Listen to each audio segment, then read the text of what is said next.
آؤ میں تمہیں بتاتا ہوں بلا تفریق مسلک، بلا تفریق مذہب، بلا تفریق جماعت، بلا تفریق گروہ، آؤ پیغمبر صلی اللہ علیہ وسلم کی سیرت سے میرے اور آپ کے لیے پیغام کیا موجود ہے۔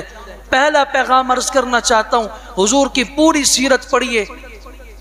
پہلا پیغام یہ ہے، رویہ مثبت رکھنا ہوگا، منفی رویے سے بچنا ہوگا۔ حضور کی پوری زندگی مثبت فکر، مثبت سوچ، مثبت رویے کا نام ہے۔ پوری زندگی میں جتنی تکلیفیں امام الانبیاء صلی اللہ علیہ وسلم پہ آئی ہیں ان کا ہم سوچ نہیں سکتے۔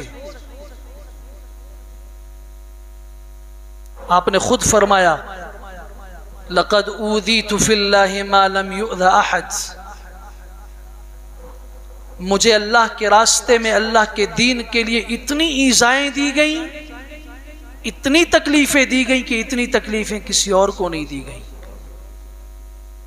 وَأُخِفْتُ فِي اللَّهِ مَا لَمْ يُخَافُ أَحَدٍ، مجھے اتنا ڈرایا گیا، دھمکایا گیا کہ اتنا ڈرانا کسی اور کے حصے میں نہیں آیا۔